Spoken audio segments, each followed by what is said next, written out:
खेत बिगाड़ दिला। अरे कहाँ बिगड़ ले बनी हो? अरे ऐसा ही खेत जोताला जैसन जोतले बड़ो। अच्छा तो हमरा जोतला में कमी बा का? अरे कमी बानू लसुन ल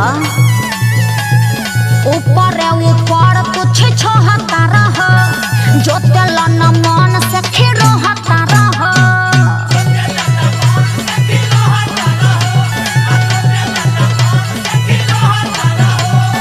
ऊपर ऊपर कुछ छोहता रह जोतेला न मन से खिरो हता रह।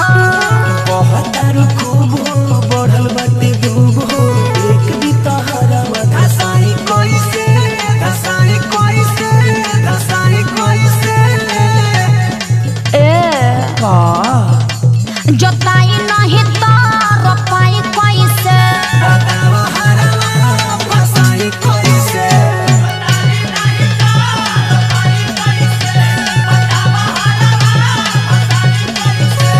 जोताई नहीं तो रोपाई कैसे बतावा हरवा फसाई कैसे।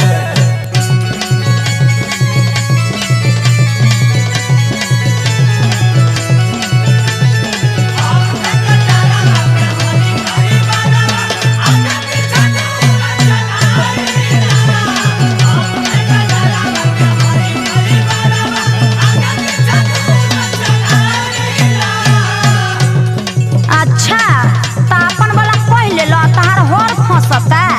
अरे हाँ हो तुम्हारा खेत में इतना घास जमल बा त हमार हर नहीं के फंस ए हो तू हमार हरवा फंसबू का? ए सुना ए बोला भला ही बढ़ा के भाड़ा हमारा से ले ला बाकी बढ़िया से जोता ड्राइवर किया है।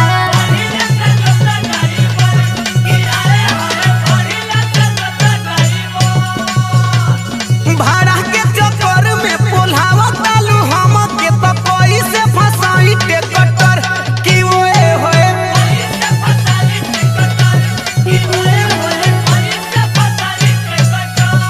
झूठे होलो गोरम बुझे लो न मोरम पानी बिना गाड़ी दौड़ाई कैसे दौड़ाई कैसे दौड़ाई कैसे।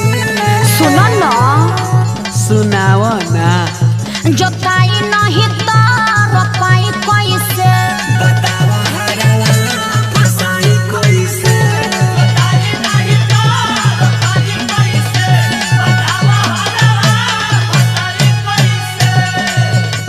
ए सुना ढेर बड़का ड्राइवर मत बनो आ पानी के बहाना मत बनाव चुपचाप सही से जोत।